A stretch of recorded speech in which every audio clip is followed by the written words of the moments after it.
Welcome to the Underground Nation podcast, hosted by the ghost himself, Bounce Ball Boogie.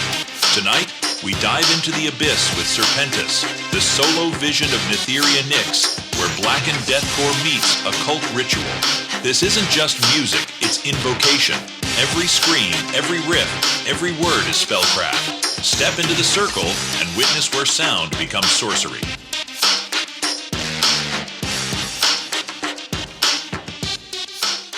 Welcome to another deep descent into the shadows of the Underground Nation podcast, where we don't just play the music, we summon it. I'm your host with the ghost, Bounce Ball Boogie. And tonight, we walk through the veil. Our guest isn't just another name in the underground.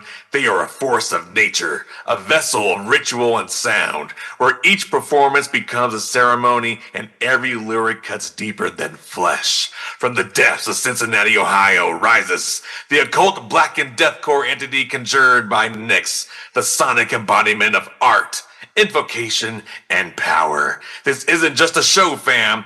This is an invocation, so light your candles, turn up your volume, and prepare for the feral storm that tears the veil between ritual and performance. So has entered the Underground Nation podcast. Welcome, Serpentus. How are you? I'm doing pretty good. How are you, Ryan? Oh, a lot better now that you're here. Thank you so much for taking time to speak with us tonight. It's much appreciated. Oh, it's my pleasure. Definitely an honor to be here. Thank you. Well, it's a pleasure to have you. But for those new to Serpentus, how would you describe what you summon through your sound? Venom made audible. Venom? My music likes to cut deep, cut to the emotional point, and also like to really wake people up to what's going on around them, just like I had to when I was younger. Music saved my life from shock factor. Did music save your life? In what ways? I'm sure there's numerous ways, but what's the most way that comes to mind right now? So I grew up a lot with Metallica, Black Sabbath, and other like older style bands, Slayer, Megadeth, Metallica, for my older brother and my father. And when my older brother, who was disabled, he had cerebral palsy and other diseases, he ended up dying when I was about 12, 13 years old. And through that death, it was really hard on my family. My mom shut most of us out. And since I was the next oldest, a lot of pressure got put on me to kind of help take care of things with my dad and my younger baby brother at the time, while my mom went through a few years of very serious major depressive disorder with suicidal tendencies. So she just kind of shut away, and I didn't have a mom for several years after that. And heavy metal and just all kinds of punk metal, anywhere from Deftones to Limp Bizkit, all the way to Black Dahlia Murder, Slayer, Cannibal Corpse. Greg Corpse Grinder Fisher was actually one of the ones that I studied the most growing up, was because I wanted to learn how to project the right way.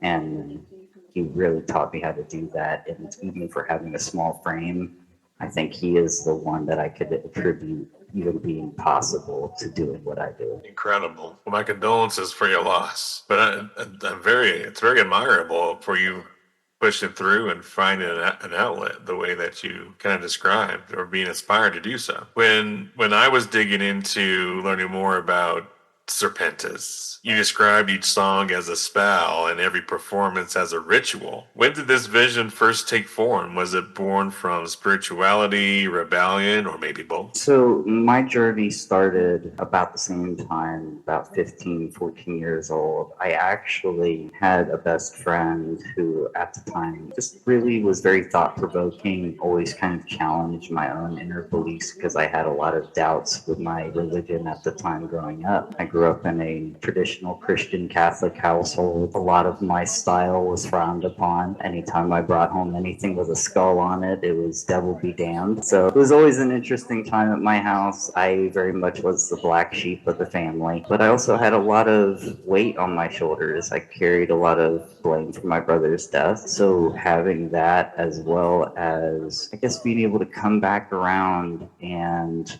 realize that I had a passion for writing how I felt and writing it in ways that used metaphor. And I wanted to find more information about how I felt. And I actually went to the library, if people still use those anymore, and I got a book. Those still exist as well. And I went and I actually got Solomon's Key, the Lesser Grimoire, the actual book by Aleister Crowley, and that's when I started my deep dive into the occult, was in the early 2000s. And since then, I've always kind of dabbled. I always found it interesting to kind of ride that line between what we believe we understand as reality and just how much there still is for people to try to understand in reality. Absolutely. So that's really where a lot of that comes from. And growing up, I had an affinity for computers and music. So being able to get my keyboard linked through MIDI to my laptop at the age of 17 with my first music project that was solo, it was Doc Stein. It was a silly name, but it was something that I thought was unique, and it was me. And that was more of the industrial, like old school black metal. And I remember recording that and trying to figure everything out using Audacity and Adobe Audition, because I didn't have the money for, a Mac for Pro Tools or the equivalent of Logic back then. I just didn't have the resources. So being able to be 16, 17 years old, and I recorded my first album and put it on Reverb Nation, and it's still on there for everyone to go back and read, and to listen to. They can really hear the evolution from the last 14, 15 years and go, wow, okay, no, the talent and that energy and that aggression was always there. Well, yeah, I spent the last 14 years in 3 different industries. I was an IT lead for a long time, learning everything about computers. Wow. And so I really wanted to take every resource that I found, and I built a studio computer, which is the one we're on right now. And it has the power to create the sound that you hear every time you stream my music. That's done using my laptop, my desktop, partly microphone you see here.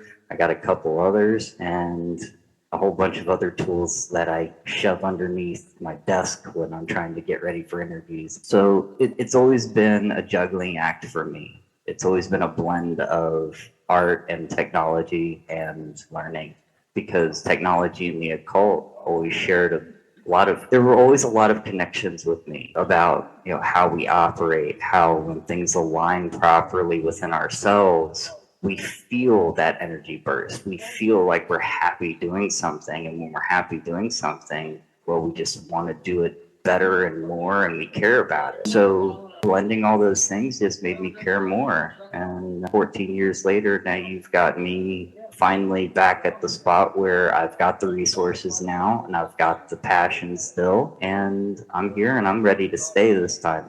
I'm here to take it to the top. Incredible. Very well said. And my life changed also when I built my own PC and stopped dealing with store-bought stuff. I wanted to live stream and have one of the best live streams I could possibly have, and that's when we built this thing piece by piece, and it's a game changer. Quite the investment it has been for us. It's been amazing. And technology is growing faster than our own. So I know that actually kind of touches upon the first track that I sent into you for Singularity. That talks about how, we're moving into an age where the lines between humanity and humanity's creations are blending. And what I saw and what I wanted to express in my vision was a world where maybe people don't have to suffer as much as they have to. Absolutely.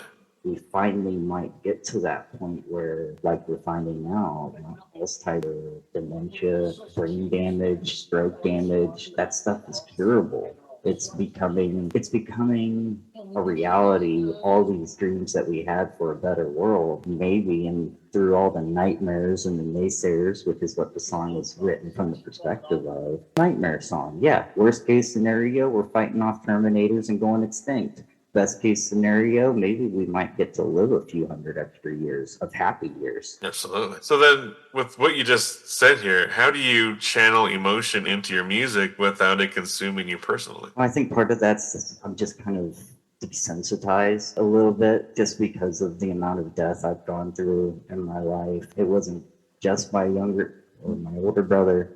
but my younger brother had almost died as a baby as well. And then after my older brother died, my grandmother, who was my best friend and who was my big motivator when I was a kid to learn music, starting with the classical piano, she always called me her little songbird. And she died when I was only 13 and 14. It wasn't much longer after my brothers, so I kind of got hit back to back.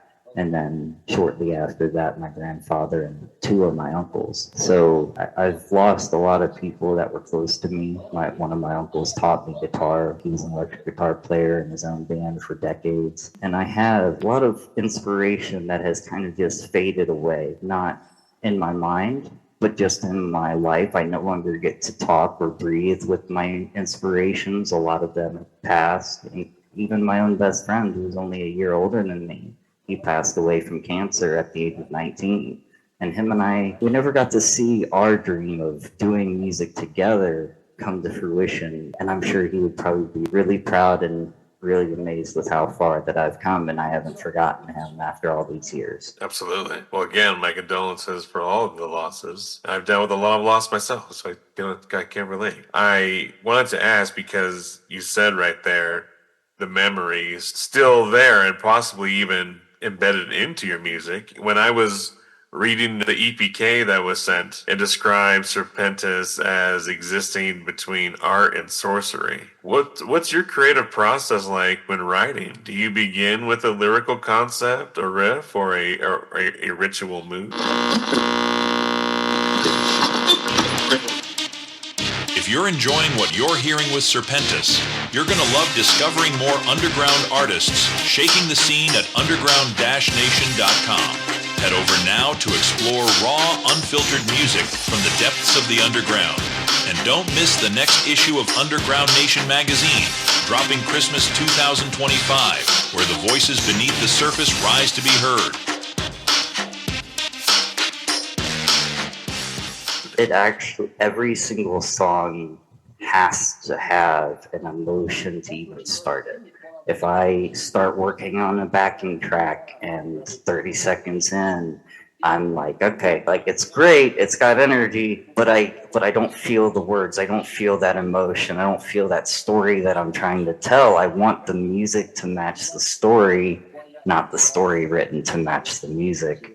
So that's why some of my music has to be more raw, and I have to do extra work to, figure out, okay, what other plugins do I need in order to get these instruments to sound the way that I want them to, with still maintaining that darker, blackened vibe, but still carry the emotion of softness and sadness that I'm trying to portray, without trying to go into, without saying any names, Lorna Shore, I don't want to go into super sad. I don't want to let myself go there. I try to keep that part separate, because that pain is something that I carry when I get ready to write lyrics.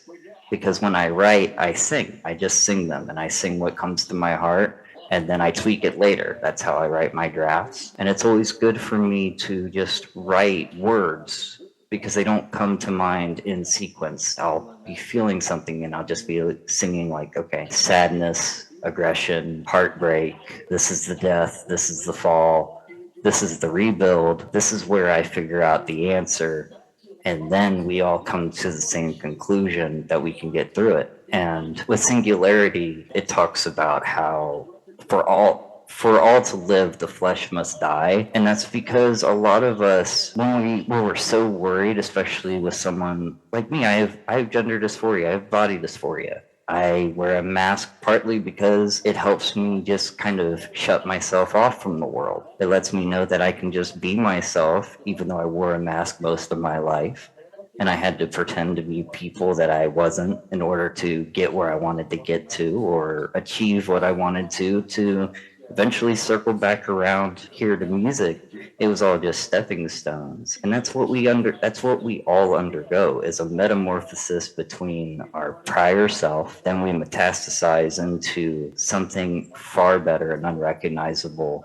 Even if we look back 5 years behind, I'm completely different than I was 5 years ago. Me too. And exactly. And most of us are. I mean, even with our own kids, I have several children of my own.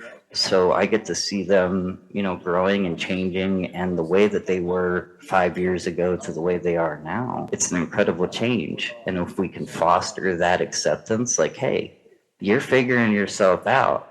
You're not, yeah, you're weird, but it's a good kind of weird. It's good to be weird, Embrace it. Embrace the weird. And by doing that, we find people that are like us, at least can share that weird vibe. It's like, yeah, okay, so you like different stuff than I do, but we're still both weird, so we get along. Yeah, absolutely.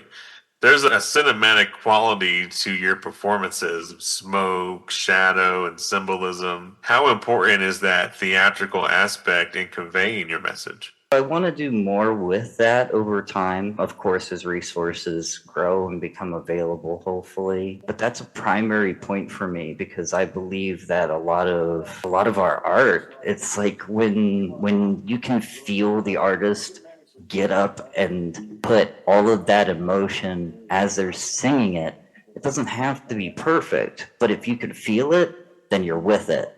Right. And that's the exact point that I love about being live and having those theatrics, is because I enjoy that storytelling, that role play between me and the audience. Because when those breakdowns are about to come in, or when those drops happen, like even with my music, I still have drops, it's like, yeah, that's an EDM thing, but like, what's better than a breakdown and then a drop and then just having your mind blown? Like, like that's what we need. I think that I found a lot of inspiration for that probably from artists growing up like Skrillex, and I grew up with them. I grew up with Cell Dweller. Rammstein was a big one for me. Combi Christ is one of my absolute inspirations. Nope. Yep, Combi Christ. And I would say my sound is closest to like Dishy or Cradle of Filth, because those were the ones that I really grew up with in my stereo. I didn't have internet. I didn't have an iPod. I literally had to burn discs from my laptop at a library, bring them home, put stuff on my desktop, transfer everything over, and then put it on this big old stereo system that my mom absolutely hated, that my dad built. My dad built it with me, and yeah, it was great, because that's how I figured out how to, wire speakers together that don't actually belong together, but I made them belong. Yeah. They were going to yield one way or another, because I wanted more volume, and my dad knew. He's like, yeah, you're the metalhead of the family. And my mom tried so hard to get me into all kinds of other music. She tried getting me into Christian rock. She had me singing for the church. Good experience. It's great experience. Singing, I sung on stage in front of kids when I was a kid. I was only 10 years old, and I was singing in the church group. And then, 14, 15 years old, I'm trying to keep myself occupied. And, when my mom and dad got me a keyboard, and it was this little Fender Starcaster, a little starter set from Willis Music. Got the keyboard from there too, right here in Eastgate. And I'll tell you what, music just took off for me. It's always been something that's been in and out of my life, that it's like a heartbeat. You'll have your beats where you'll feel it strong. You'll feel it really strong, and then other times you're just kind of in a rest, because you need to give yourself rest. Sometimes it's good to circle back and give yourself a break. Yeah, sometimes your body forces you to take a break. If you choose not to, your body will force you. Absolutely. And if that wasn't the case, I would probably never sleep, ever. I also relate to that statement. I try to put in as much hours as I possibly can. I fell asleep on my desk numerous times. Same here. Or on a chair just falling back. I haven't fell back in the chair, but I have slid out of my chair a couple of times, because if I'm working on a song and I'm like 8 hours in on a backing track, I'm like, I just want to finish this little piece and get it right. If I go, I'll go and I'll get a shower, I'll come back in, and I'll just be sitting here working in my robe, and I'll just pass out and slide right off my chair onto the ground. Like a little snake, just right off into the ground. Like a little serpent slithering onto the ground. You must have a comfy floor just to slither on down and still be asleep. Do you have some comfy carpet? Is that what that is? Just a really clean hardwood floor that's cold. Oh. Yeah, I like cold, dark crayons. Definitely like a burrow. It's just how I prefer my living. Hardcore. Hardcore means hard floors. That's a good one. Many artists.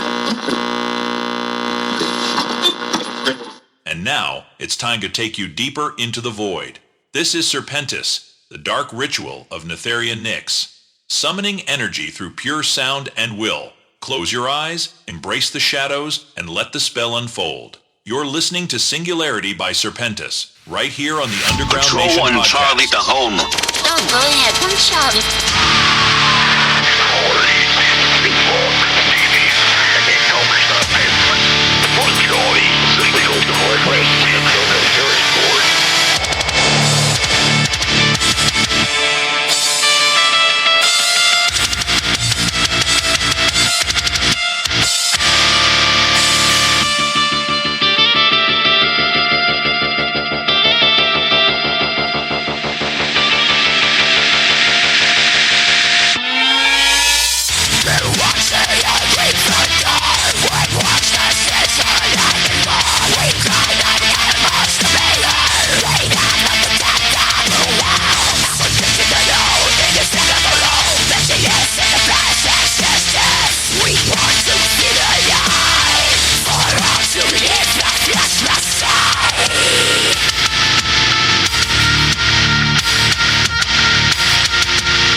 Great to express, but talking with you, it sounds like you seem to create to invoke. How do you prepare mentally and spiritually before stepping on the stage or even the booth? A lot of times, whenever I'm driving, that's the key part. Is the whole drive from the time I leave out the door all the way to the venue. It is nothing but a straight meditation with my backing tracks playing through this car or through my headphones, and me just remembering every memory that I put into it when I wrote it. It's not even really remembering the lyrics because those come naturally, and I think that's a big tell, is like, okay, well, you wrote them, you remember what you felt. When you remember how you feel, the words are even easier and it's even more powerful because that pain, whatever memory comes in, like even live, like I'll do extra stuff live that you don't hear on the studio, because live, when I'm feeling that emotion raw, sometimes I gotta throw in a couple extra, really deep something. I mean, it's definitely an animal, and that's what I want to convey, is the savagery that is. I mean, the animal that I was hearing through your lyrics, I mean, you're cutting through themes of blasphemy, liberation, and transformation. Which of those resonates most with who you are today? Honestly, transformation is the biggest one for me. Over the last couple of years, I've had some major 180s in my life that have made sure that I'm even here to do music. A lot of them set the way for me to find my way back into music because I needed a better, healthier outlet. First off, I'm still dealing with a chronic illness with my back. It's called transverse myelitis, and it's left lesions in my spinal cord and my brain. And that happened back in 2019. And so it's made it really hard for me to remain mobile, especially without pain. So I'm in physical pain and neuropathic pain every single day. So I don't just have the emotional weight when I'm performing, but I carry that physical pain too. And it makes everything feel more real for me. And that helps me convey even more. A lot of what I'm trying to really invoke in people is that you can change. And as messy and as, like, one of my songs, Mechanical Deformation, off the same album, that song was about just realizing, like, okay, the things that I'm doing for my life are really not good. They're not going to get me where I want to get to. Sometimes you have to rip them out and say, I'm walking away. Like, I just can't do it anymore. And that's when the mask comes off. Maybe you break a mirror. Maybe you flip a table. The mask off? You rip the mask off and you say, you know what, I'm not going to be this person you want me to be anymore. I've been that my entire life, and now I get to be who I have always been and who I've always felt I am. And so, the couple of big changes, I was an alcoholic. It was an everyday, even, at 12 o'clock in the middle of the day thing if I wasn't working. And then when I wasn't drinking, I was working 40, 50 hours a week. And then what kind of work were you doing? I actually was a security manager for a financial. I'm trying to be very careful not to let the company name slip. I liked the company that I worked for, but my contractor, who basically handled all of us security agents through the state, I was the site manager of there and all the employees there. So yeah, I mean, it was a hard job. We had to manage several buildings across the U.S. We had cameras in Colorado, Florida, even in parts I'm in Colorado. We had a data center site out there in Colorado Springs that we would monitor live from here in Cincinnati. Oh, whoa.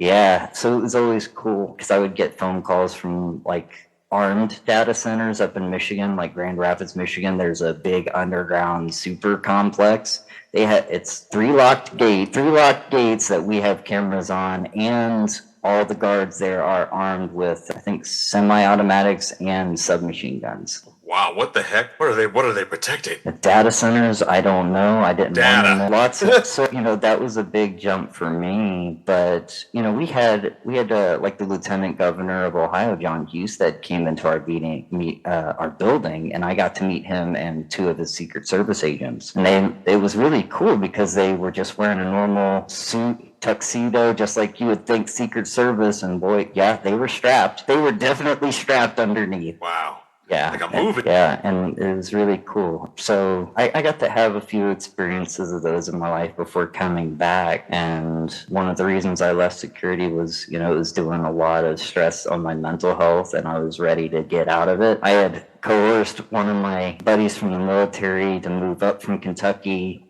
I hired him on as my second in command, trained him up, and now he kind of owns that crap sandwich. So I got out, he got in, and it was good because I felt like I got to do an opportunity for someone else because I was already kind of ready to move on to the next step of my life. And so it's like, well, if I'm going to give this good position to anybody, it's someone that I know has deserved it. And the reason why is because my buddy, we call him RJ, he was an infantryman with the U.S. Army, and, he went through a lot. He was a platoon sergeant. He's seen a lot of bad stuff. He was deployed several times, and now he's got his own rack of health problems. They don't get enough care. It's been a fight for him too ever since he was discharged. And so being able to just kind of help him when he was like, I want to reset and I want to get on with my life. It's like, all right, well, come on up here. Let's get you going. And I think that's what I want to do with my music too, is I want to give people hope. I want to give people that chance to reset and realize, like, look, no one's forcing you to keep wearing the same old clothes or keep looking at yourself in the mirror and going, I hate the person I am. Listen, I've been there too. I still do sometimes, but what we got to do is just kind of keep our chin up and look and go, look, it doesn't change unless I make it change. So it starts right now. Right. It starts with me. I think you just low-key said that you were in the military. I don't like talking about that. I'll just say thank you for your service, okay? Well, I appreciate that. I went National Guard for the state of Ohio. Still took the same oath as my buddy Rob did. He went full-time. We tried working on getting me a conversion contract, but instead I decided I was done. I was like, yeah, you know what? I got other things I want to do, and I didn't really agree with a lot of things that were going on as well. So I had a chance, and I took it while I was still able to walk. Good. Glad you did.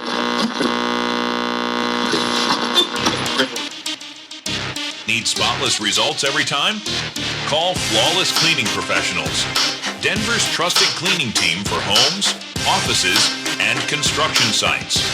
From deep cleans to final touches, they make every space shine with perfection. Reliable, affordable, flawless. Serving Denver and surrounding areas. Book your free quote today. Contact Ryan Chavez for booking Flawless Cleaning Professionals and experience the clean that lives up to its name.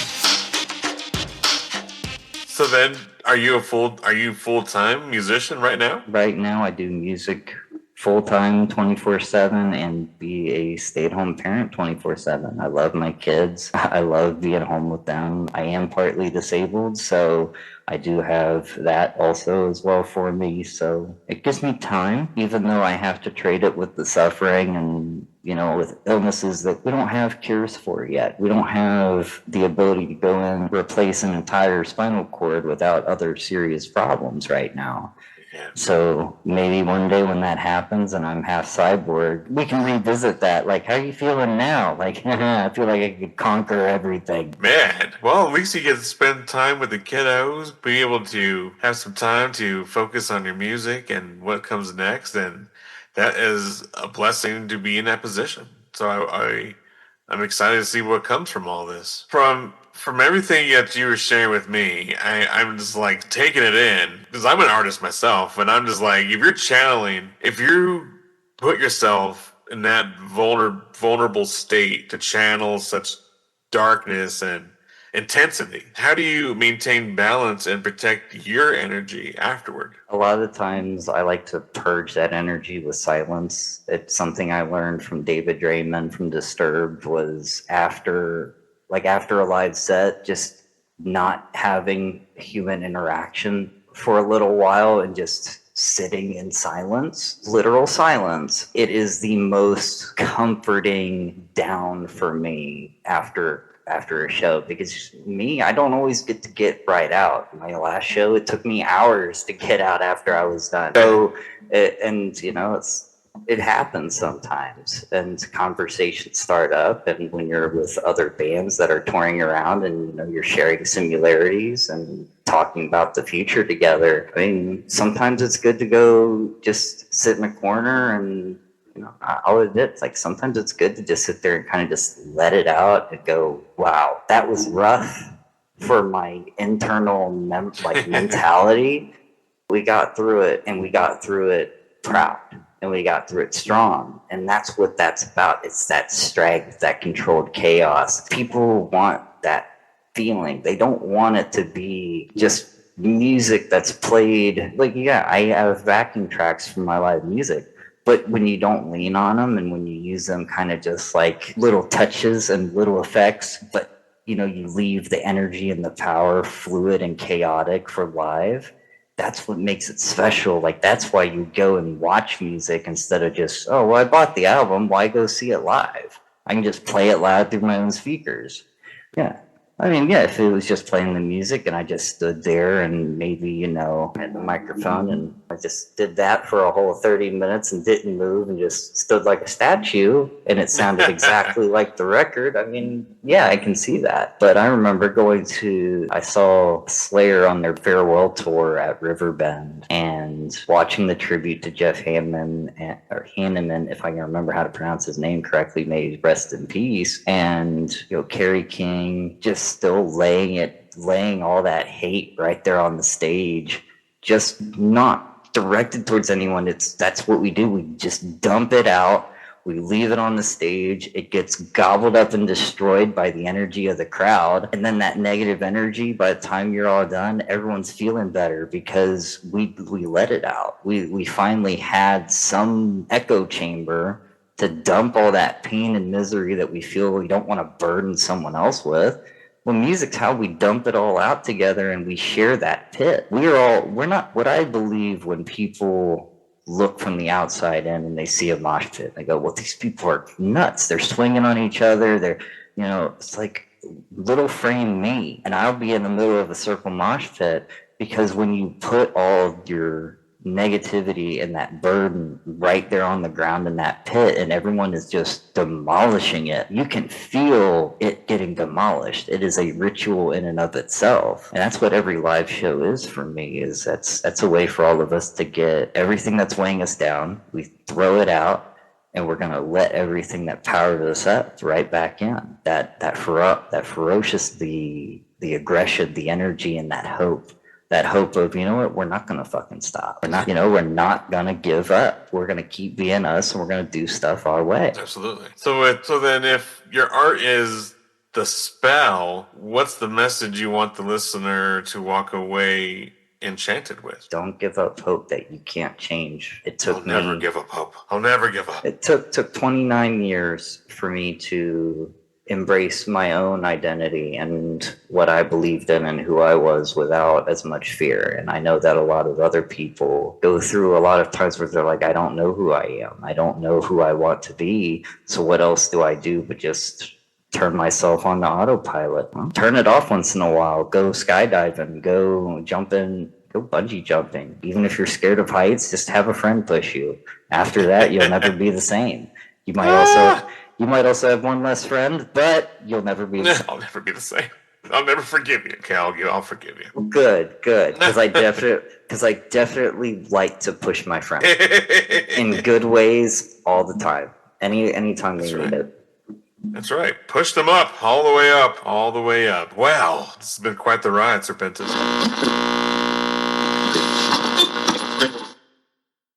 Now prepare yourself for the next ritual. This is Serpentus, the occult force of Nytheria Nyx, igniting fury and liberation through sound. Let the flames rise and the shadows dance. You're listening to Burn the Heathens by Serpentus, right here on the Underground Nation podcast.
You had mentioned that this is not music designed to distract. It is designed to awaken. For our listeners out there chasing their own awakenings, what's one ritual, routine, or mindset that's helped you keep your fire alive? One of the things that I love to do is, especially like during, like when it's raining, even though my body, it hurts more when it's storming and rainy physically, but mentally when I go outside and I sit in the storm, the gentle rain, and I allow that energy to really help reconnect me with the world around me. It grounds us because we're in a digital age. We have a lot going on in front of our faces and in front of our eyes where we have more time with machines than things that are right in front of us. So make time to go outside, make time to have with your loved ones, take a break. You need to have a break in order to have that good balance. And arguably, as much as people say, wanting a work-life balance means you don't care enough, it means you do care enough more about your own life than the value that they try to put on you, because you will always be worth more than that. Absolutely. That's why I always believed it. Once you're able to work for yourself, go all in, 100% independent. Build for yourself. Build for your family, and therefore no one could take it away or destroy it but yourself. I can absolutely agree with that. I know, it's easier said than done. But finally, I mean, if your next performance could reach the entire world for one night, what spell would Serpentus cast? Oh, that's a good one. That is a really good one. Honestly, I think that I would have to say that the spell that I would invoke there would be gross misconduct, because gross misconduct is a pseudo word play, because misconduct was spelled with only one S, but in reality it's spelled with two, because I am gross misconduct embodied. I do have, a little bit of a trouble history. I'm not perfect. I'm definitely no angel. And one day when I get to the council between God and the devil, they're both going to say, not you again. Nope, both go away. That's the spell that I want to cast for everyone tonight. I definitely want people to understand, like, just because one person or a handful of people says that the way you live your life is wrong, if you don't believe that, you don't have to. You don't have to just doubt yourself and say, oh, I can't wear this because they don't like it, or I don't want my hair this way because they don't like it, or I wear makeup and they don't like it. Who cares? Are you happy? Just be happy. We're all just trying to survive. Yeah, can we just be happy in pain? Happily in pain. We'll cry together and laugh. That's right. And get through this together to the very end. But that right there was Serpentus, a vessel of blackened sound and sacred chaos. Massive shout out to Nytheria Nyx for pulling back the curtain and showing us what it means to create not just music, but ritual. Make sure you like, follow, and subscribe to Serpentus on all social media and streaming platforms to stay tapped into the shadows. And for all our diehards of the underground, you already know, visit underground-nation.com for everything that's shaking the underground and making noise around the world. Don't forget to subscribe to the Underground Nation podcast on your favorite streaming platform. Leave us a review, take a snapshot, and send it in for us for a shout out on a future episode. Until next time, stay bold, stay raw, and keep your energy sacred. This is your host with the ghost, Bounce Ball Boogie, signing off with Nytheria Nyx with Serpentus. Thank you so much.